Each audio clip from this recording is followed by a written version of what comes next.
I've been for the longest time promising my friend Clyde the Monkey that I would make a tutorial video for him so he could use this video to try to learn the Zibo. Disclaimer, if you are an advanced user of the Boeing 737, maybe you even are a real-life pilot, you're gonna see some things that I do in the cockpit that maybe doesn't make sense to you. Maybe the order of things I do, maybe I skipped something that you normally do.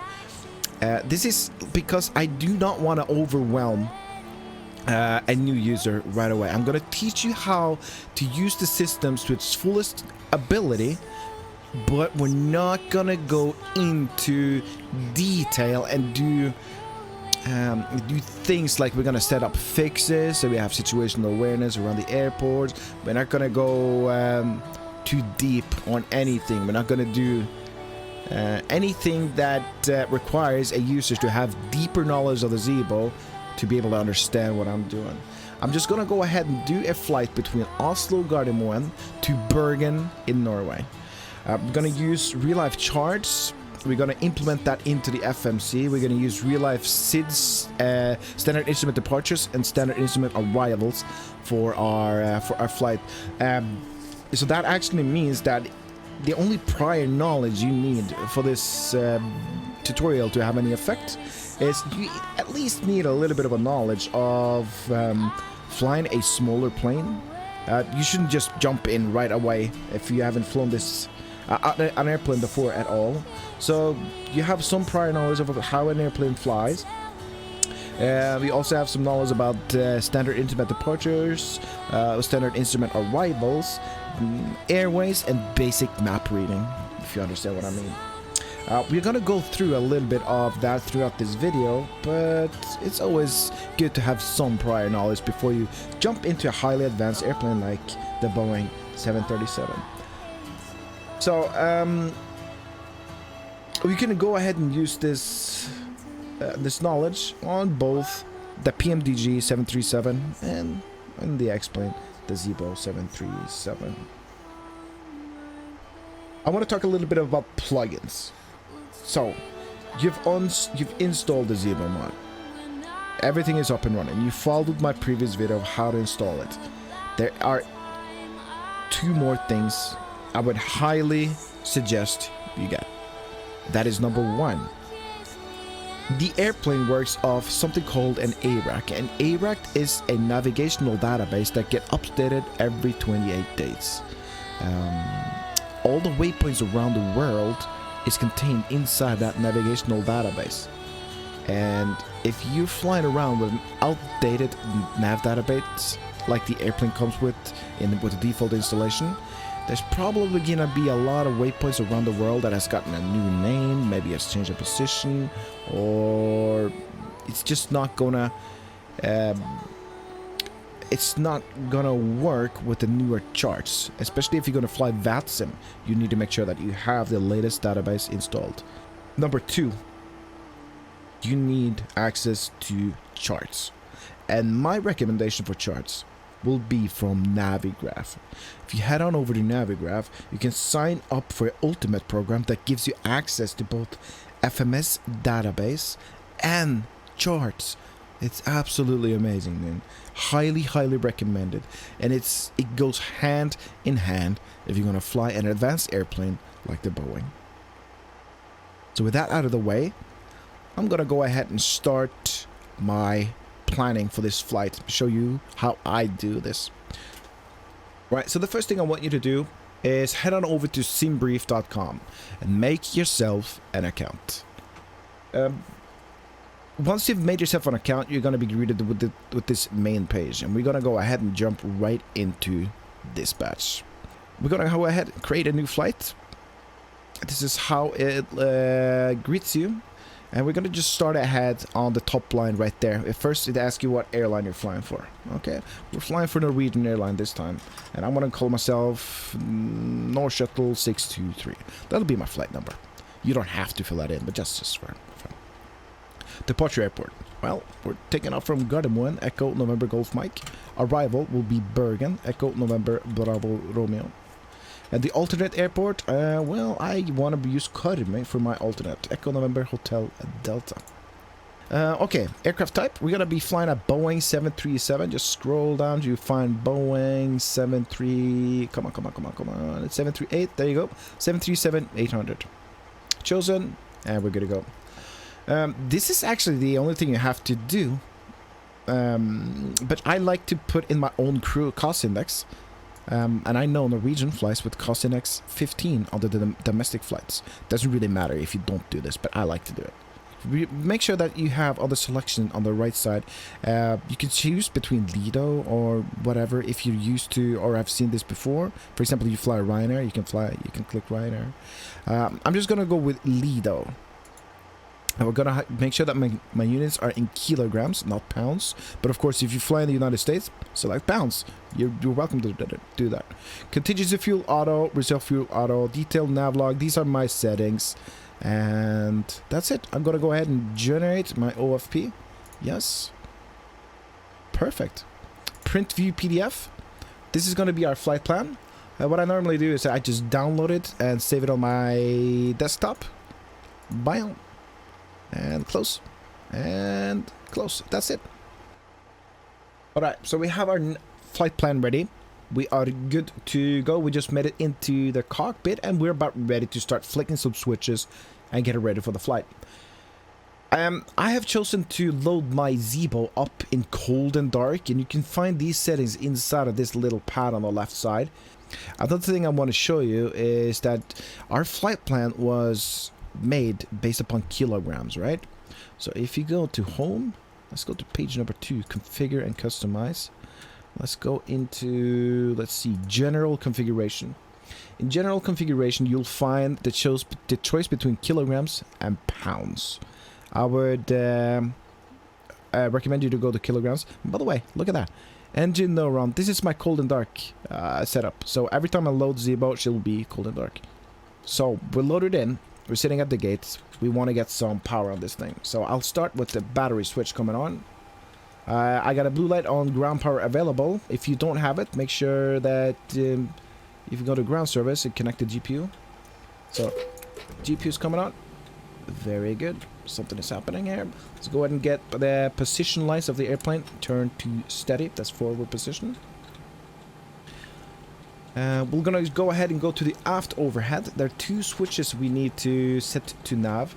These are the nav switches right there and right there. Jumping forward again now to the FMC. We'll notice that we have actually gotten a message saying that enter your IRS position. Let's go ahead and clear the message and go into FMC. And on top of this, you'll see that the navigational database is 2005, and it's valid to May 20th in 2020. So, okay, that's good. Our navigational database is up to date. Let's go ahead and click position initiation. Reference airport. You remember Gardermoen, Echo, November, Golf, Mike. There we go. And paste it right there. If you know the gate number, you can paste it in. Doesn't really matter though. But what does matter is this set IRS position. So these are your gyros and accelerometers. Need to know the position on the globe. We can go ahead. Every time you see, you need to notice what page you're at. The amount of pages will always be on the top right. We're currently at page 1 out of 3. I want you to go to next page by using these 2 buttons. Next page. We're going to go ahead and copy our GPS position. Just click on it. We copy the number. We go to previous page. We're going to go back to page 1 out of 3. And this position right there, we're going to paste it into set IRS position. Beautiful. Now, the INS system is initializing. And it's going to take about, I'd say about 5 minutes. And your displays will come online. Let's go ahead and go to the next page, which was, no, the next tab was route. And you'll see Echo November Golf Mike automatically copies from the previous page. Go ahead and paste it into origin. So at this point, the airplane now knows where our origin airport is going to be, but it has 0 idea where we want to go. And we're going to start building the route here pretty soon. But what I like to do at this point is to jump on over to my tab and go to home and start the flight lag. You'll get a little bit commotion around your plane. It sounds like people are boarding the plane, and just for the funsies. Another thing I do like to do at this point is to do my fuel, weight, and balance. So if you look at the flight plan on that we downloaded from SimBrief, you'll notice that the line, let's see, on page 1, you'll see a line that says estimated takeoff weight. Well, it doesn't say takeoff weight, it said TOW, and a lot of numbers.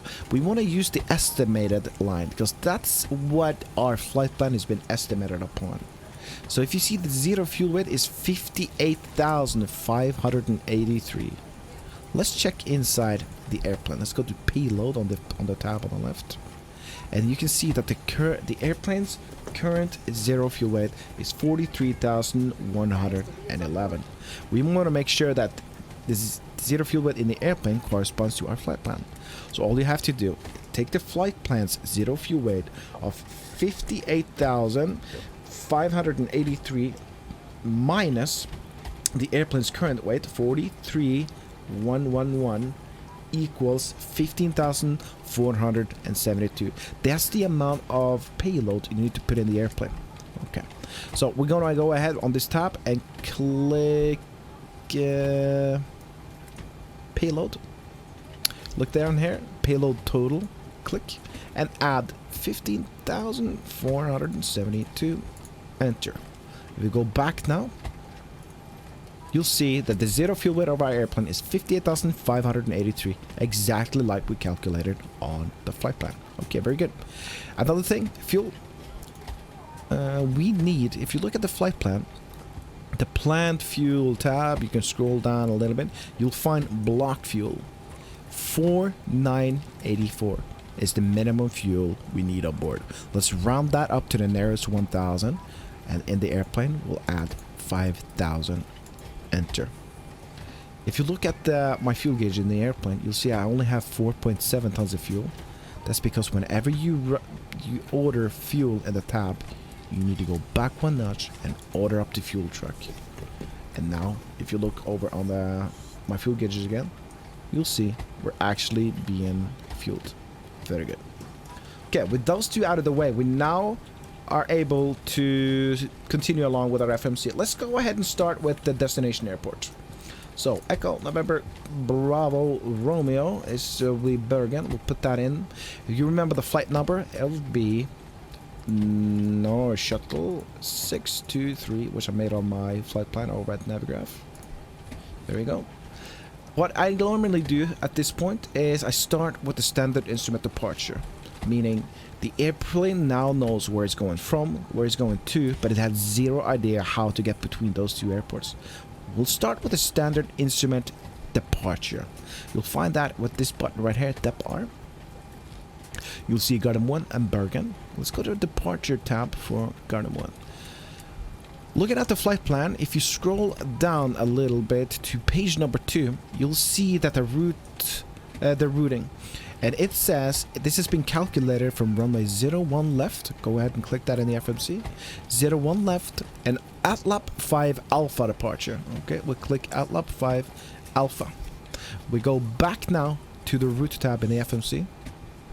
And now we can go to page 2 of 2. Because now this is the first page, next page. And there you go.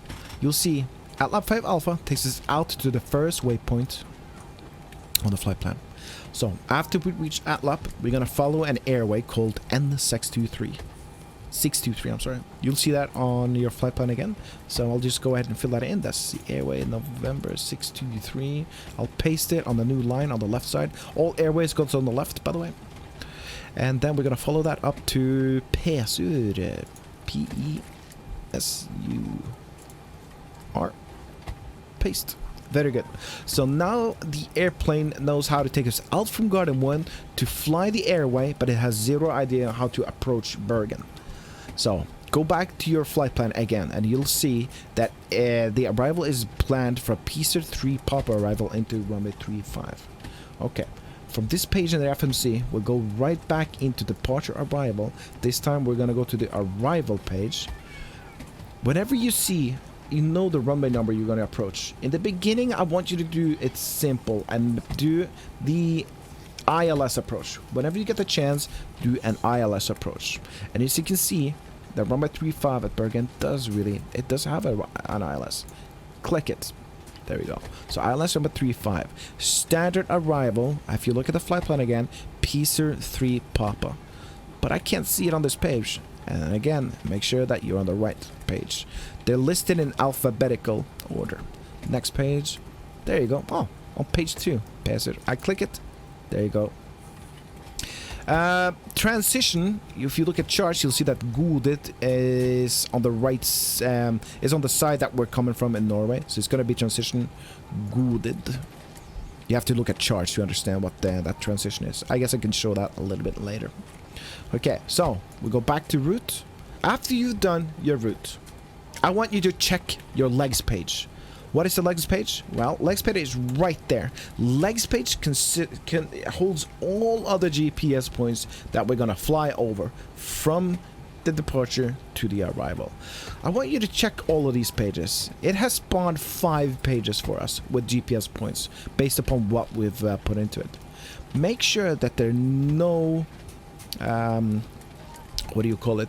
No discrepancies in here. There need to be no discontinuations anywhere, and if there are, I want you to delete it. You can either delete that, just click delete, hover it over what you want to delete and click it, or you can copy a waypoint, like for example Irdav. I can copy Irdav and paste it wherever I want inside, and it will override a previous waypoint.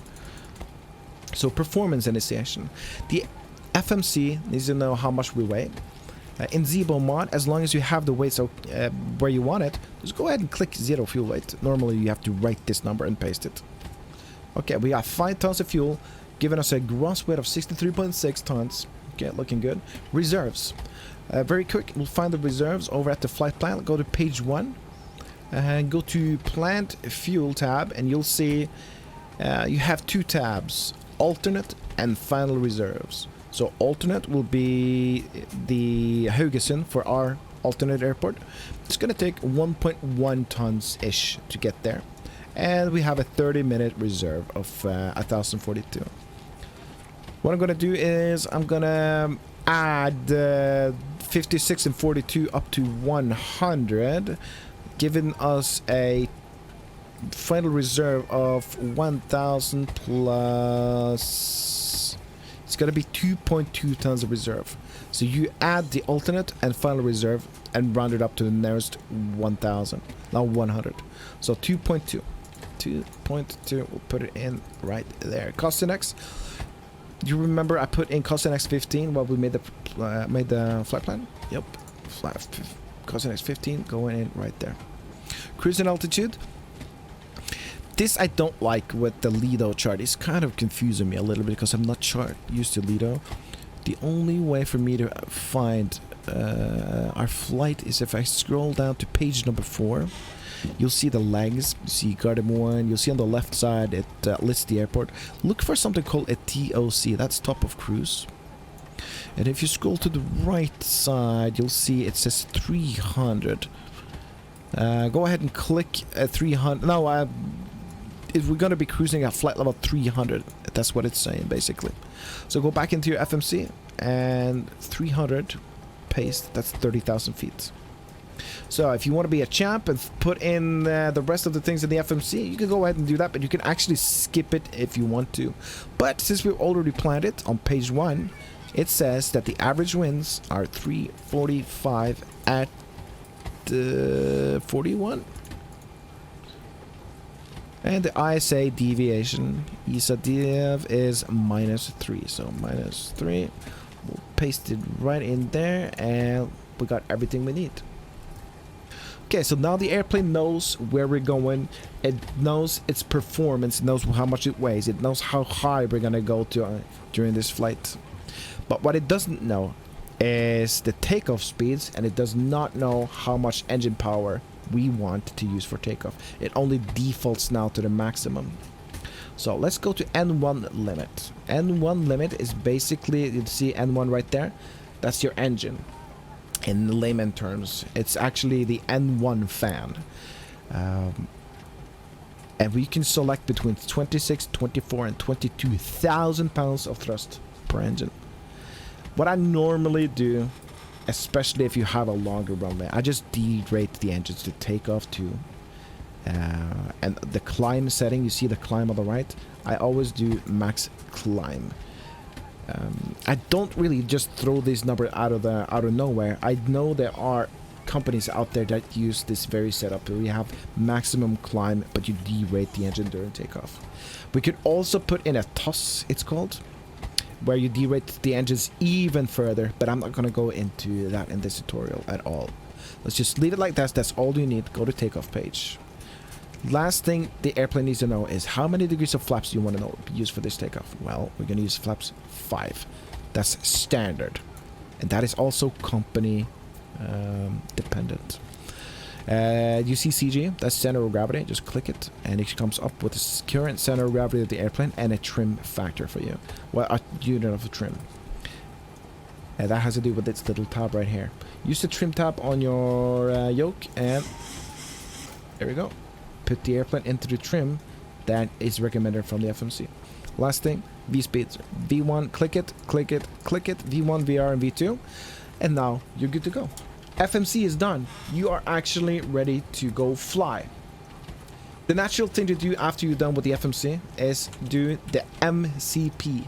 This panel right here is called a mode control panel. Some people call it an autopilot, but the autopilot is just one part of this thing, but it's called a mode control panel. Indicated airspeed. Let's start with that first. You see on the FMC, our V2 speed is 144. Let's put in 144. Heading, if you look at charts, you'll see that the heading for the departure out of Gardermoen, let's go ahead and bring that up on our chart, by the way, so you guys know what I'm talking about. Go to AV tab. This again is, you need the Navigraph charts to be able to do this, and then you connect your tab in the airplane with Navigraph. So Echo November Golf Mike, that's Gardermoen. Let's see if we can find a departure right there. We know we're gonna do ATLAP 5 Alpha departure. We'll click it and look at that. So our route of flight will take us northwest down to the first point on our route was ATLAP. If we check the explanation on the right, you'll see ATLAP 5 Alpha says climb on heading 013. Okay, so 013, I've already said it. To GM4, 36, 37, 39, 614, and ATLAP. These are the GPS points that is on your legs page. Is already set. Initial climb clearance is 7,000 feet. This is the clearance. When they give you this clearance, for example on VATSIM, they clear you to 7,000 feet. They expect you to stop climbing at 7,000 feet. But for this tutorial, we're just gonna go ahead and jump right up to 30,000 feet. No, you don't need to set that 7,000. Okay, so we have the speed, heading, and altitude. Let's go ahead and get the flight directors on. Left going on, right coming on. Let's go ahead and arm LNAV for lateral navigation and VNAV for vertical navigation. Very good, very good. Cancel master caution. Let's get the airplane ready for flight. This map right here is currently in plan. Put it back to map. And there we go. Let's get some checklist action going. So, pins and covers are removed. Oxygen, well, it's tested 100%. If you want to do it, that's just oxygen. Nav transfer and display switches, normal and auto. Well, that's up in the roof. The thing is now, we haven't really done anything up in the roof except just flipping on the battery and got the navigational lights on. Let's do a little bit of a flow. Let's start in the forward overhead. We're going to skip the aft overhead. Let's just start in the forward overhead. On the top left panel, make sure that all of these are guarded. Flaps is in off position. Yaw damper is coming on. Navigational panel right here. Make sure that everything is normal, and it's in auto position. Crossfield valve is closed. Fuel pumps are on. What we can do now, actually, just we can go ahead and start one fuel pump. Doesn't really matter which one. And start your APU. Get it to on position and start it. Okay, let's continue the flow. Electrical panel. Put it if you want. You can check the battery voltage. You can check how many volts the DC system or NAC system is generating. We're getting 403 hertz for 117 volts from the ground power unit. In-flight entertainment switches and cabin utility switches are on. Next panel, these ones are guarded. Bus transfer is guarded. Next panel, window heat. All 4 window heats coming on. Probe heat is off. Anti-ice is off. Hydraulic panel is set. Just leave it like this. This is also company option what these switches are supposed to be at this stage of flight. Next panel, top right. Well, actually, underneath you're supposed to check that these all read 0 and that the cabin altitude reads field elevation. Oh, we did forget the emergency exit lights. Sorry. There you go. We did forget the emergency exit light because we forgot the whole entire row. Alright, let's go ahead and do fasten seatbelts to... Yeah, let's take them on. Okay, last panel. Recirculation fans on. Trim air on. Flight altitude. Well, we know we're going to go up to 30,000 feet. Set 30,000 feet right there. Landing altitude, that again will be 160 feet, rounded up to nearest 100, so 200 feet. Position lights, starship is off, and we're good. Okay, so at this point your APU should be running. You see, exhaust gas temperature has stabilized and you have a blue light. Let's get the APU on bus. So left bus on, right bus on. And if you want to be kind to your passengers, what you could do now is put the APU bleed on and packs to auto. And as you can hear, now the airplane is producing some more AC for your passengers. Continue with the checklist now.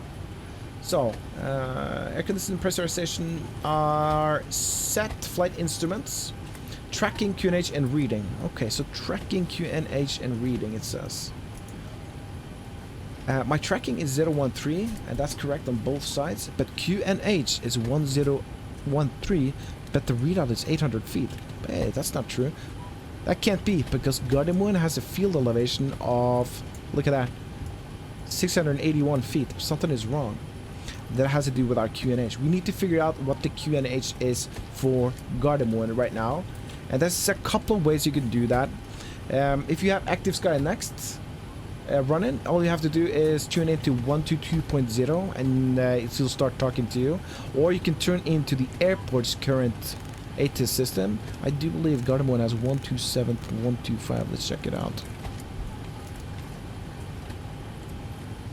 No, maybe it was 126.125. Nope. Okay. Well, another thing we can do is use the aircraft system. Just go to ACARS, ATIS request, fill in Gardermoen, Echo November Golf Mike, put it in right there, send.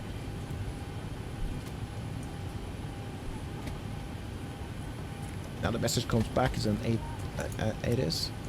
There you go.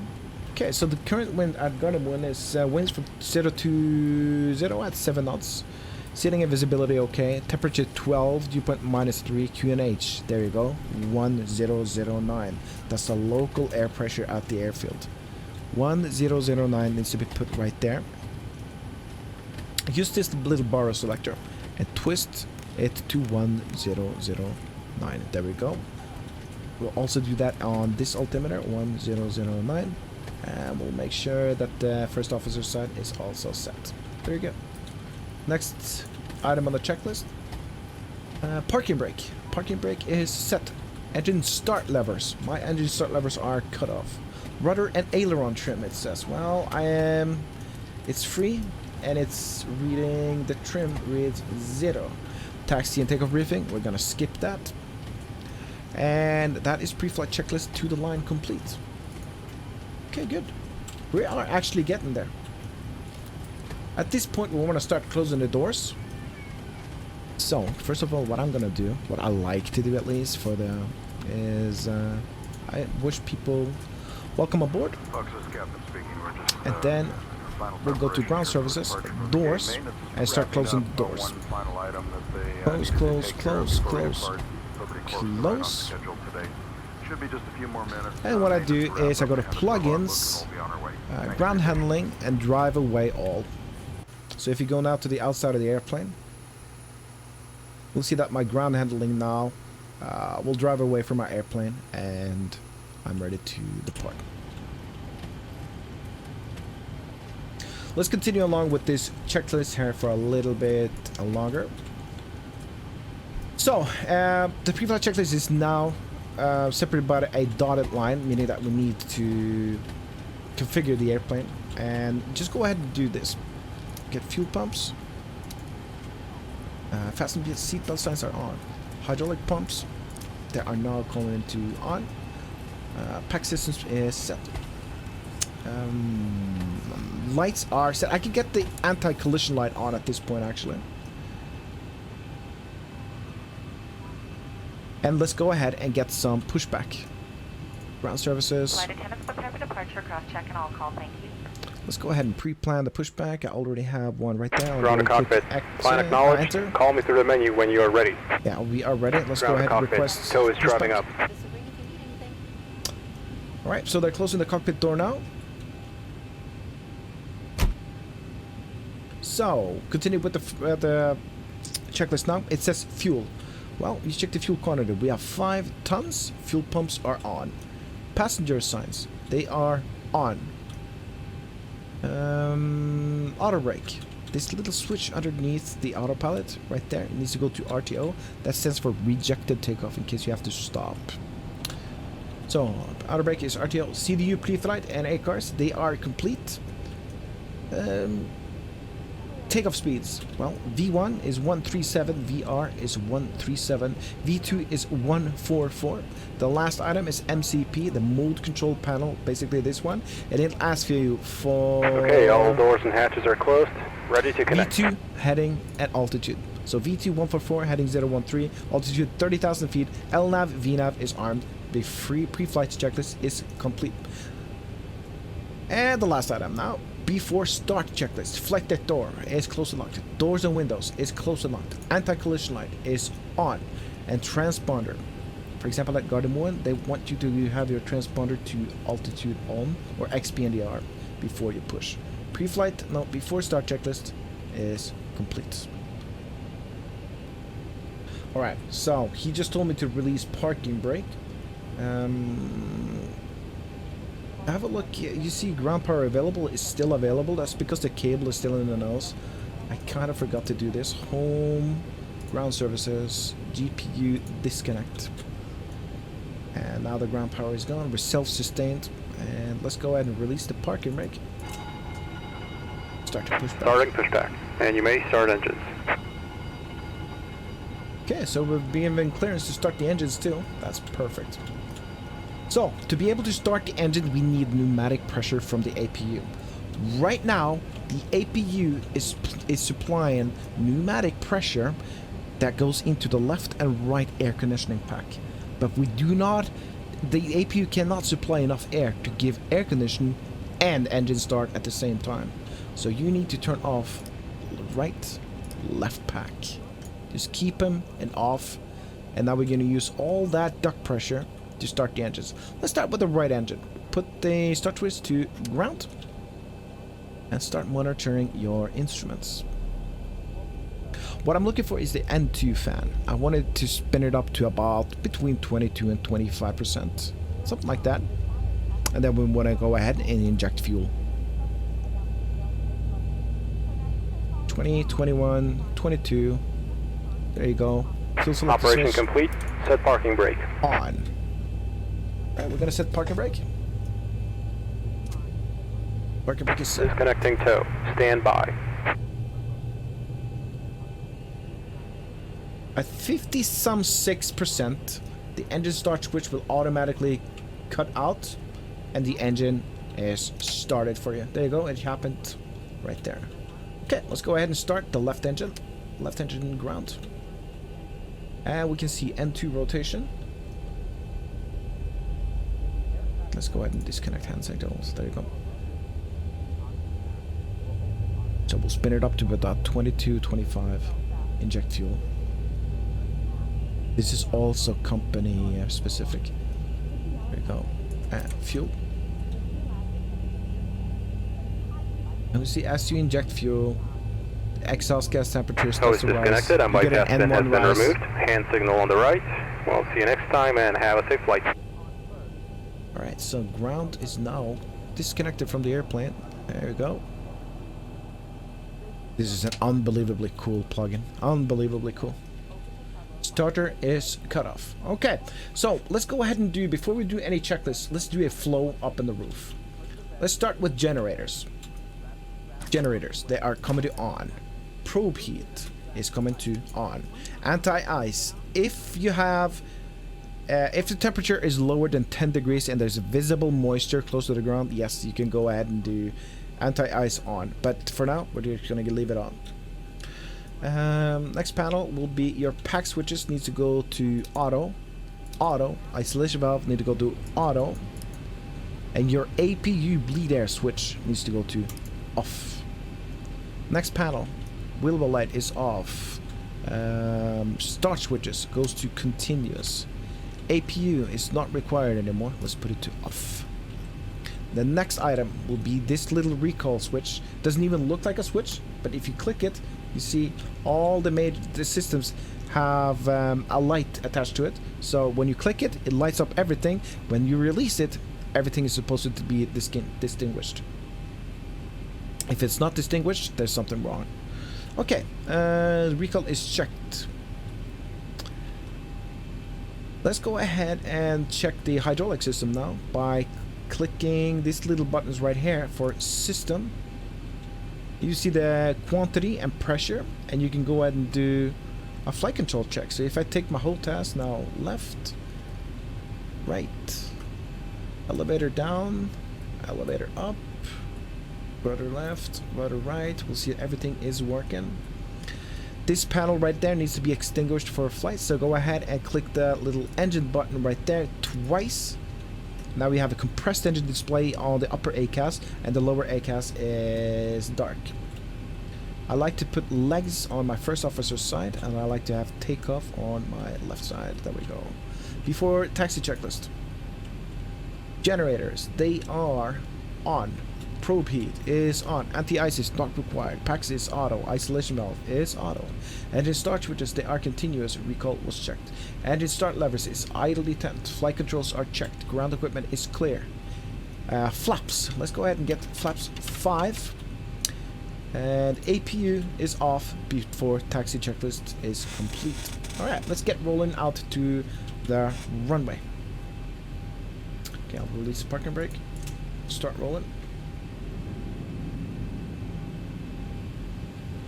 On my HOTAS, I have actually assigned one of the twisters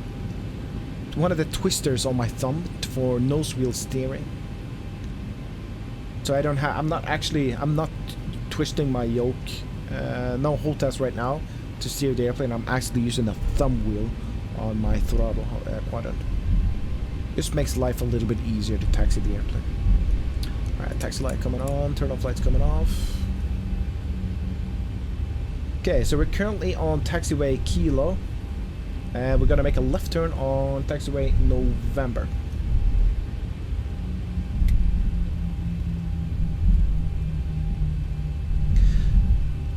This airport that you see me flying through is from Aerosoft. This is a payware airport I've purchased and installed into the airplane because I fly very, very often in and out of Gardermoen. I would like for this to look as good as possible.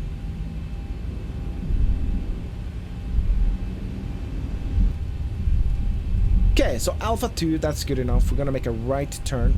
I'm gonna do the before takeoff checklist. Before takeoff checklist asked for flaps. Well, our flaps is 5 planned. You see that on the FMC, we planned for 5. It's reading 5 and we have a green light. So 5 plant, 5 green light. Stabilizer trim, you remember stabilizer? Set that to 5 units. Cabin call, well, let's just go ahead and do the fasten seatbelt sign or the chimes to on and... Oh, come on. Screw it. Okay, let's just say chemical is given. Entry procedures. We're about to enter the runway. Entry procedures is landing lights. Oops. Landing lights. Taxi light off. Strobe. Transponder. Coming to Tata. Set. On my left side, I'm gonna go ahead and use my terrain radar. Look at the ACAS panel right there. Our EFIS panel right there. Put terrain on. You see you have a terrain radar on in your airplane. And you can go ahead and set weather radar, for example, on the right side. And let's say that the tower comes in and say that we are clear for takeoff. What we would do now is arm the auto thrust. Auto thrust is armed. We are good to go, my friends.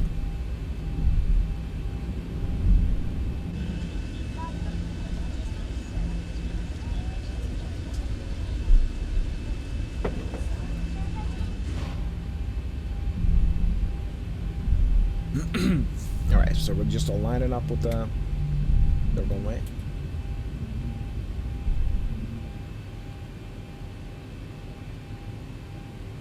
Alright, my friends. I've stopped the airplane now on the runway and we are ready to go. So how are we going to do this takeoff? Well, I could have just jammed the throttles to max and overspeed the engines and hope for the best. But let's try to do it like the professionals do it and use the auto thrust system, or at least get the engines up to the assigned N1 limit that we have set on the N1 limit page on the FMC. Since we have already armed the auto thrust, we can go ahead and use the TOGA system. The TOGA can be activated in 3 ways in the Zibo mod. If you look at the throttle quadrant right there, oops, the throttle quadrant right there, you see this black button right there? That is the official placement of the TOGA switch on the real airplane. If you click it, then the engines are going to set themselves up to the takeoff power. Number 2, this little button right there, it says mic. This is normally where you stop and start your chronometer, but they've connected that to TOGA. Number 3 is if you set in your settings in your HOTAS, you can set a dedicated button on your stick for TOGA. So as long as auto thrust is armed right there, you can just go ahead and click and the airplane will set up for the power you need. Another thing that's going to happen once we click TOGA is 2 lines are going to show up. One vertical pink magenta line and one horizontal line. Those 2, it's the crosshair you want to try to maintain your nose into after takeoff. I'll show you that later. Okay, are you guys ready? Ready on the runway? Everything is set to go. All the checklists are done. Let's go ahead and spool the engines manually first up to 40%.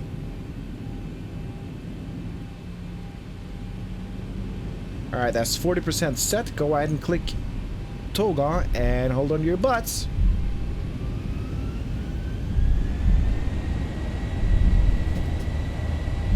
Takeoff thrust is now set. Try to maintain center line. Ish at least. 80 knots. Checked.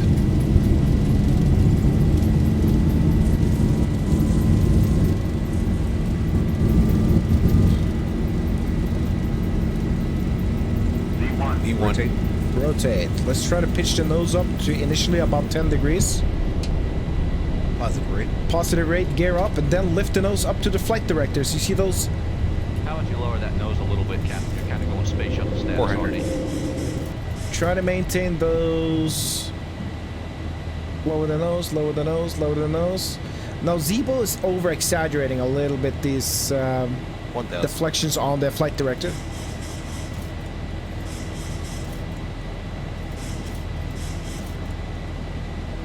At this point, if you'd want, you can go ahead and activate the autopilot right there. Autopilot is active. Let me go ahead and turn down the volume a little bit on my sim.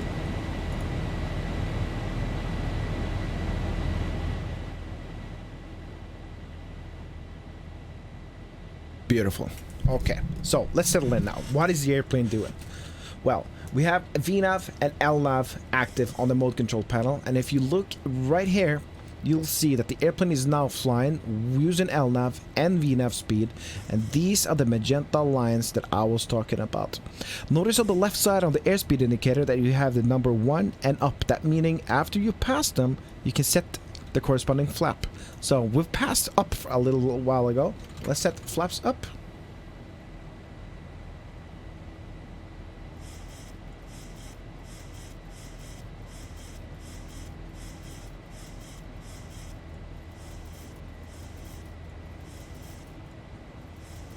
And that's it.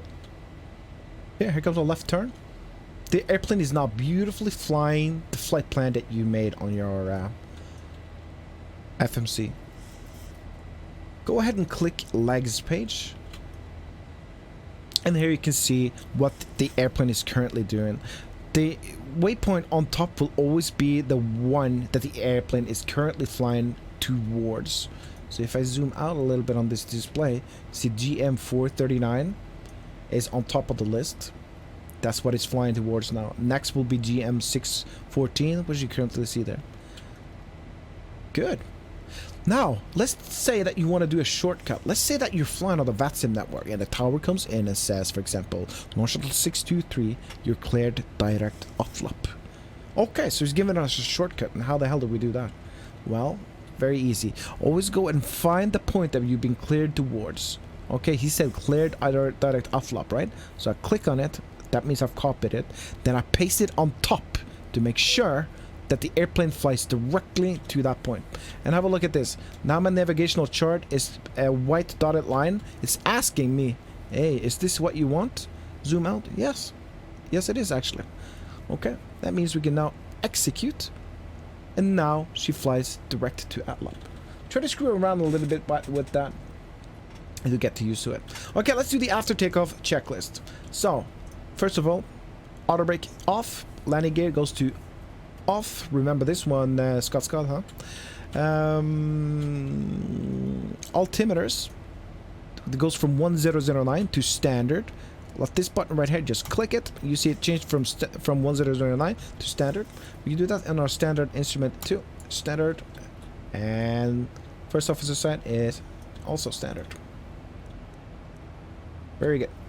Try to keep your navigational display to you can adjust the nautical miles to how much you want to see. Try to maintain at least so you see the closest waypoint in front of you. That's the minimum zoom. And now, let's enjoy the flight. This is going just swimmingly. We just passed 10,000 feet, by the way. So at 10,000 feet, we'll go landing lights off. We can also do start switches to off. And if you're a really, really kind pilot, we can do the seatbelt signs to auto. So people can now use the toilets. Will be switched off shortly.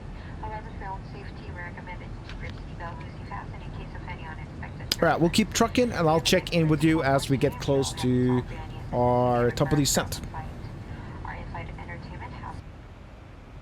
Alright, we're actually on our cruising altitude of 30,000 feet. And we're trucking along quite nicely. If you look at the navigational chart, map, I'm sorry, you'll see that we have a point in front of the airplane along the route called TD.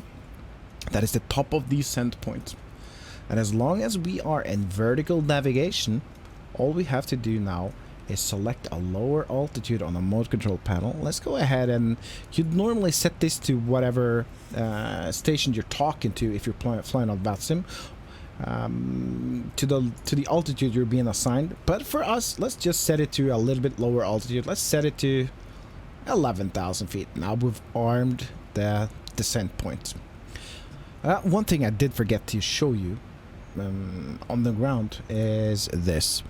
Navigraph, as I told you, is a highly recommended, not a mod, but utility that you need.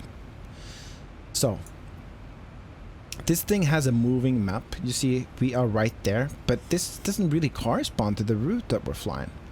But since we made the route on SimBrief, and I've connected SimBrief with my Navigraph chart, all I have to do is click flight, new flight, from SimBrief, and there it is, Gardermoen, Bergen.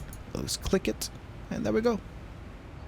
Now you can see how it divides up the standard instrument departure, the en route segment, which we're on right now, and the standard arrival based on that flight plan. Looking quite good. Let's have a look at our standard arrival, Passer 3 Papa arrival. Let's go ahead and display the chart if we can. There we go. The good thing is that you can actually have the standard arrivals as an overlay on the map. It's pretty snazzy right there. You just need to screw around in Navigraph charts to get to know with how this works. So let's look for some altitude limitations. So Passer at flight level 100 or above, it says. Okay, maybe we'll set that up for our altitude restriction. So 10,000 feet is set. Oh, look at that. The airplane is now on its way down automatically, and we're still in VNAV. So also on the airplane itself, you'll see that it says Passer flight level 100 or above. Corresponds nicely to the Navigraph chart. Very good. Let's have a look at our approach. So let's click on Bergen on top, and you can click the chart symbol right there. Let's find the approach that we're gonna do. We're gonna go into runway 35, and we're gonna do the ILS into runway 35. Let's click it, and that'll be the chart right there. Do you remember I said something about transition on the FMC, depending on where you're coming in from?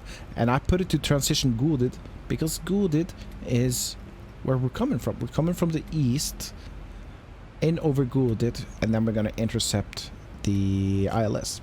Let's start with setting up this ILS approach. We need 3 things from this map: frequency 110.5, inbound course 351, and the last thing you need is we're flying a category C airplane. That'll be our minimums right there, 365. Let's drag that on my left side. Let's start working on the FMC.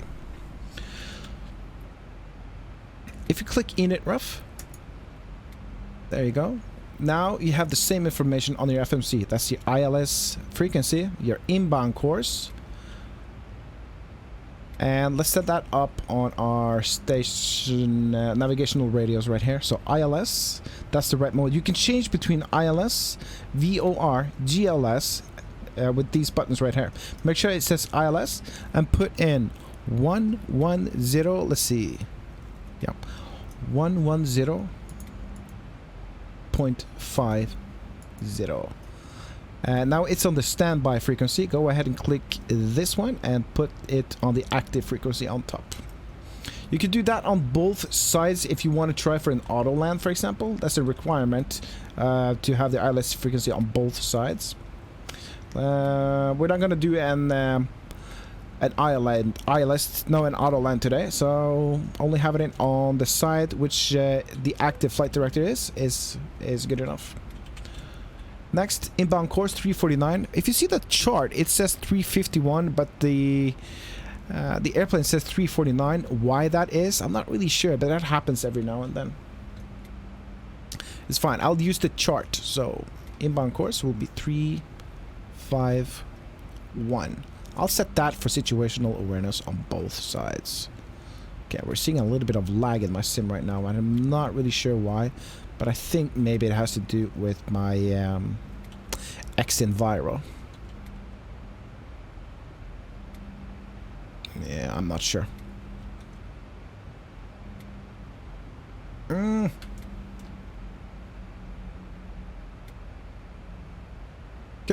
we're trucking along just nicely. Let's do a little bit of a shortcut. Let's go on the chart. You'll see, let's say that the tower says Norshuttle 623, you're cleared direct Godid. Okay, so we're cleared directly to the initial approach fix of the approach. So what you do, you go into your FMS again. Go to legs and find the point that you've been cleared to. I'm going to go ahead, see it says drag record. I'm going to clear that away.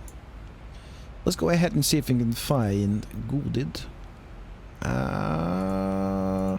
Yep, there it is. I click Goulded. I'll go to page number 1 out of 3, previous page, and I'll paste it on top, right there. And you'll see now that the airplane is riding a direct line to Goulded. We'll go ahead and execute. There we go. Now, of course, she has to recalculate the vertical profile, and at this point you're 2,600 feet, 2,500 feet above the optimum glide path on your way in. But as you see, she's pitching down now, and as she's pitching down, the airspeed is increasing. What you can do is put in a little bit of speed brake right there. Put it to flight detent. I've set it up on my HOTAS. This is a thumb wheel again. And now you will be able to catch the vertical profile quite nicely here and not too long. Once you've catched it, remember to turn off your speed brake again, of course.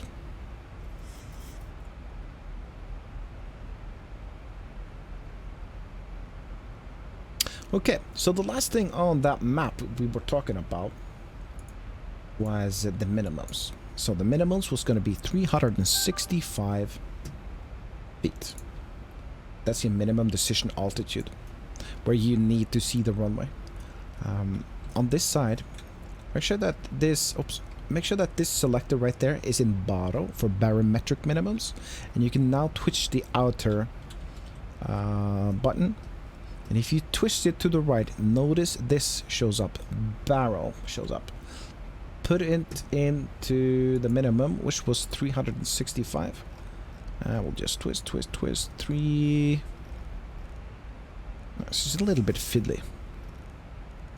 7, 3, 6, 5 is set, and I think that'll transfer over to the first officer size too. Yeah, beautiful. Beautiful, beautiful, beautiful. Okay, so notice now that the airplane has caught up on the vertical profile.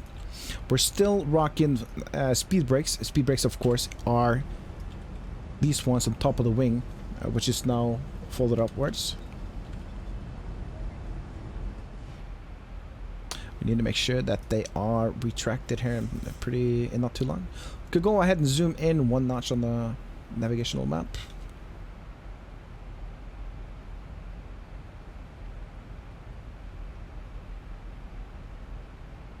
Okay, we're looking good. We're speeding down. I'm going to turn off my speed brake, put it all the way down. There we go.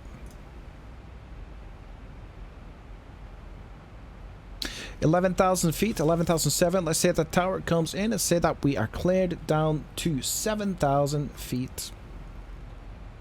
7,000 feet set. Now, you need to figure out what the local QNH is at Bergen today.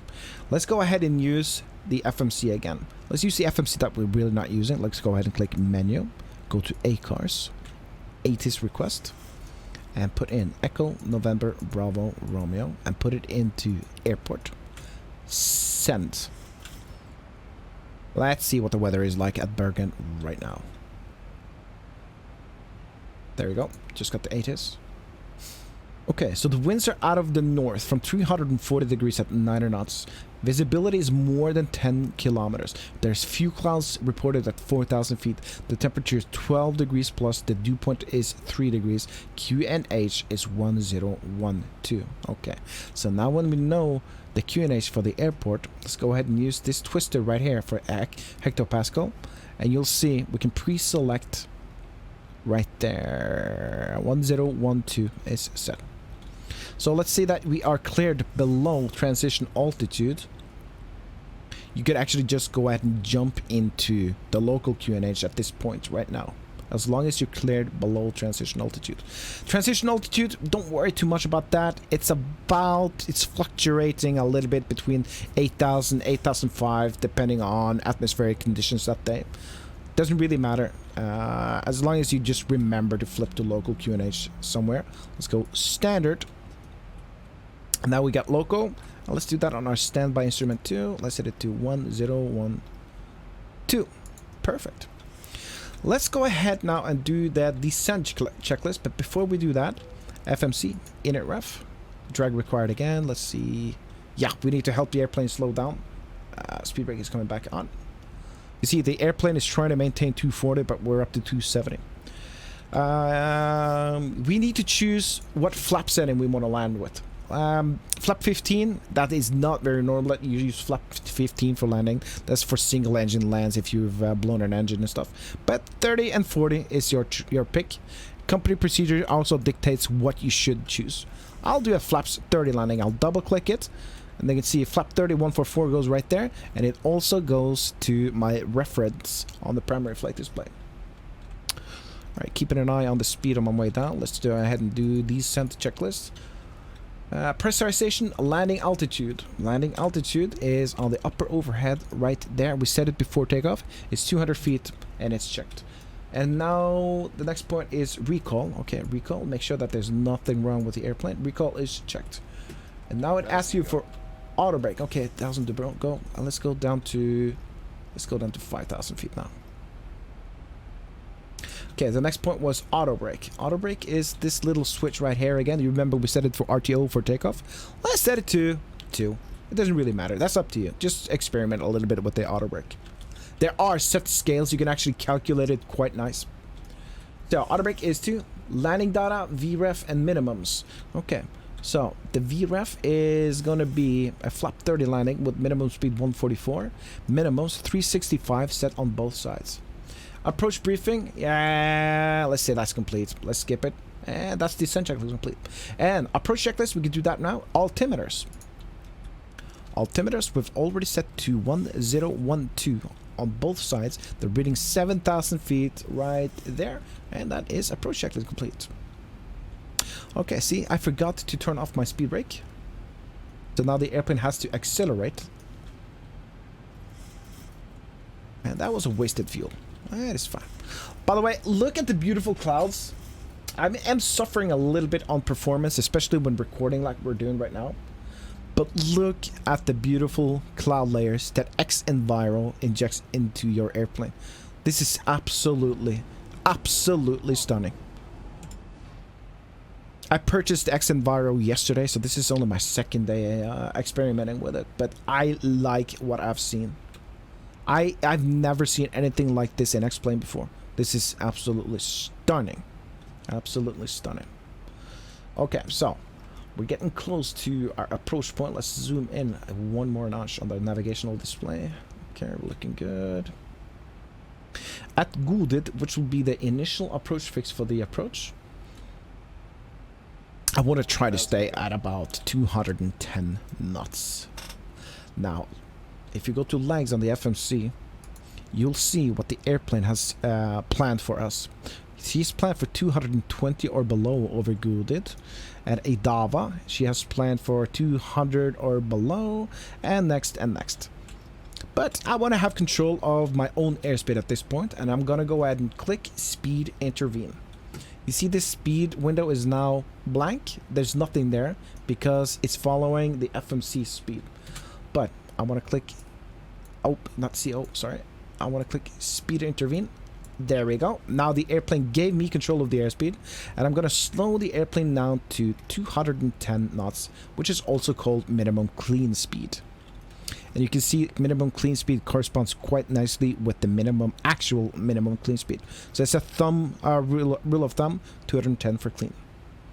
All right, we're rocking the approach. We're about to go inside of the clouds. Jesus Christ, this is so beautiful. Absolutely beautiful.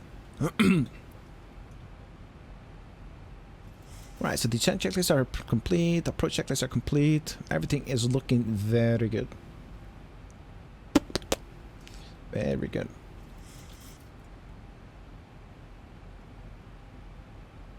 So, with the frequency at 110.50 is already identified. You see that distance to the airport is 13.9 nautical miles. Then you see 349.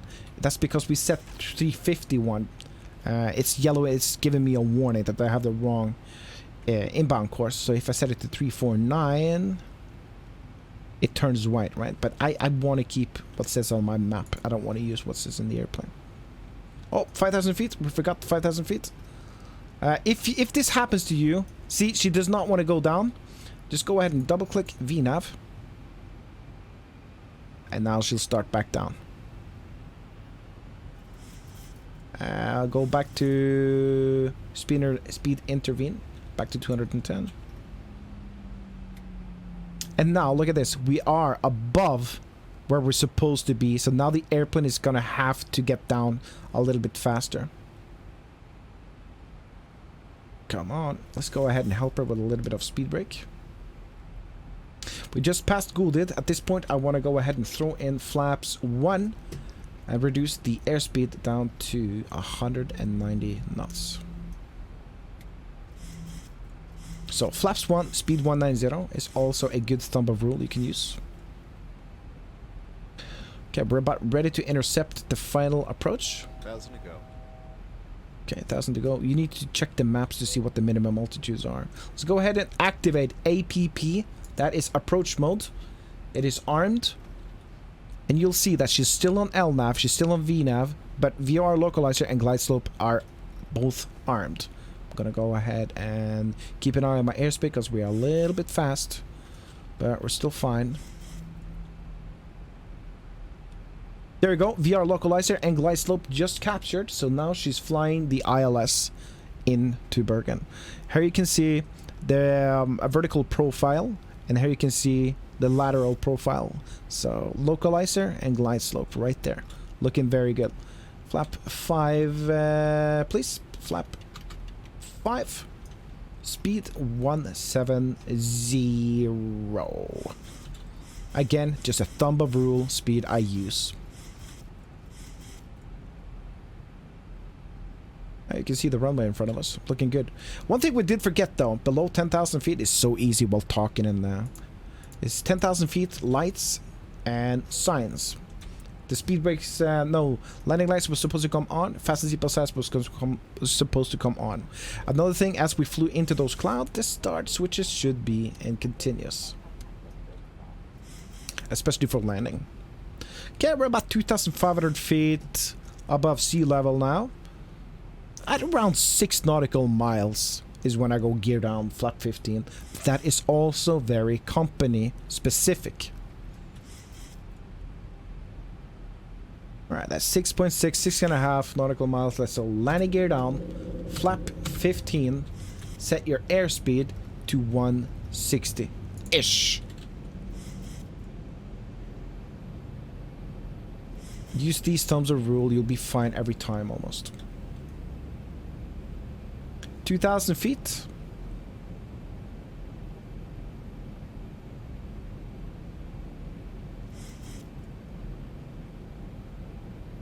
Oops, speed brake. We can't forget the speed brake. It's so easy to forget the speed brake. Speed brake is off. Let's go ahead and get flaps 30. Flaps 30. Reduce speed now to 100 and... Well, you remember... Your minimum speed was going to be 144. Let's go ahead and add 5 knots to it. Ish. And you'll have a good approach speed. Right, at this point I would like to fly the airplane myself. So I'm going to go ahead and disconnect to auto thrust right there. Auto thrust is off. You see the red light blinking. I'll just click it. And then we'll turn off autopilot. And recycle. There, I clicked it. Now I have control of the airplane. So, looking at my instruments, you see the crosshair. You see the magenta crosshair, your flight director. I'm going to use that as my primary source of scan at this point to become a little bit closer. Because if I keep the crosshair perfectly centered in my nose, we'll keep the glide slope and the localizer. Perfect. See on both sides of the airport right over there, they've got 2 reds and 2 whites. Looking very, very good. Keeping an eye on my airspeed at all times. Doing small corrections. We're a little bit low on the glide. I'm lifting the nose a little bit, and as I lift, I need to increase power. But just small increments. Right, one thing we didn't do, we didn't set missed approach heading and missed approach altitude, but don't worry too much about that while you while you train yourself to fly this thing. Okay, at this point I'll go visual. The only thing I use in my instruments are the airspeed indicator, but I look at the runway now and I look at the poppies. 200 feet. 100. Flight slow. Disregard. 40. Okay, engine go to idle. 10. And we flare the airplane. Slowly, slowly, slowly. Contact. And then I'll put in the reverse. Try to maintain center line. And I don't touch the brake because the auto brake is doing its job right now by slowing down the airplane. I'll check my airspeed indicator. I'm waiting for 60 knots. 80 knots. 60. Reverse just goes to off.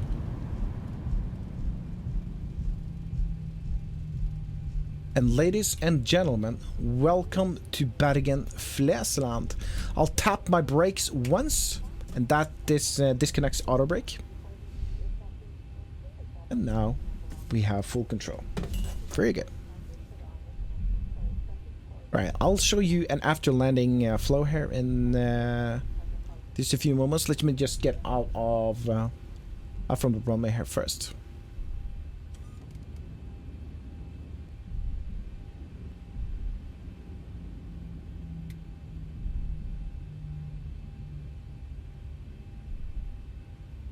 So, one more thing we did forget on final, because I'm getting stressed doing a tutorial, everything at the same time. We did forget to do the before landing checklist. So there's one thing we did forget to do, that was to arm the speed brake. But the Boeing has built in something called I do believe it's called late. If you do forget the speed brake will come up automatically as you go reverse. So it's a safety feature, and I noticed that the speed brake had deployed. Okay, so let's do the after landing. So after landing, we'll start up in the roof. Probe heat is coming off. Strobe lights are coming off. Start switches goes to off. Landing lights coming off. Taxi light coming on. Flaps is going up to 0. Transponder, I'll go to XPNDR or altitude on. Auto brake goes to off. Recall cancelled. And that's it. If you use the weather radar at any point of the flight, make sure that you turn off the weather radar at this point, so you don't barbecue whatever's in front of the airplane. Alright, let's go ahead and taxi the airplane into the gate. Okay, I'm just gonna go ahead and park the airplane right here at gate 28. To get closer to your parking spot, you could be a hero and turn off your taxi lights and turn off lights. Try to maintain that center line. And have a look at the board. The board is telling me to turn... Well, it's looking good right now. I think it's called Auto Dock. That system you're seeing, that's a free plugin. There you go. Asks me to stop. Set the parking brake on. And this is what you could do. Okay, we just stopped at the gate. Let's stop engine number 2. Engine number 2 is stopped. Let's get these passengers in the back of the plane. Now you can take your seatbelts off. And then we'll wait for ground power. Because right now the left engine is still supplying us with electricity. You could of course start the APU on your way into the gate, but that costs money. So let's go ahead and connect the GPU. There we go. And activate GPU. There you go. Now stop engine number 1. And then we'll wait for below 10% and 1. And then we'll start with a flow. There we go, below 10%. Let's go ahead and do anti-collision light coming to off. Fuel pumps. Oops. Coming to off. Hydraulic pumps. Let's go ahead and turn the electrical hydraulic pumps to off. The isolation valve needs to be open. The wheel well light for the walk around needs to be on. And we have been flying with right ignition from Gardermoen to Bergen. We'll flip those one over to left ignition for the next leg. Autopilot, let's just set to missed approach altitude plus 100. Let's just, for example, say 3,100. And missed approach, no, the airspeed needs to be set to 100 knots. I'll turn off the flight directors on both sides. Transponder coming to standby. Beautiful. And let's do the shutdown checklist. So, fuel pumps, they are off. Probe heat is off. Hydraulic panel is set. Flaps is up. Parking brake is set. Engine start levers, they are cut off. And let's see, where was I? Engine start levers cut off. Weather radar is off. Technical log completed. And that is our shutdown checklist. So, the current mode that the airplane is sitting in right now is called a turnaround mode. So at this point, you'd be unloading the airplane, getting new fuel, getting more passengers, and starting your flags back to, for example, your next destination would be Garden 1. So you now would be start all over again by setting up the waypoints, making a flight plan, and just have fun. Alright, so except for the miss up on final where we did forget to do the landing checklist, I hope you enjoyed this tutorial. I hope you have something, it'll help somebody out. And I'm mostly making this for, as I said, my friend Clyde the Monkey. I'm also doing it for Scott to get my friends into this thing so we can start streaming Flight Sim together maybe one of these days. If you liked this video, give it a thumbs up. If you didn't like it, give it a thumbs down. Any comments in the description below. And until next time, thank you very much for hanging out in this short tutorial flight. And I'll see you over at my Twitch channel, twitch.tv/boomfunkmc. Stream almost every day. Come say hi. And with that, I'll bid you all farewell. Have a good day and keep the blue side up. I'll see you around. Goodbye.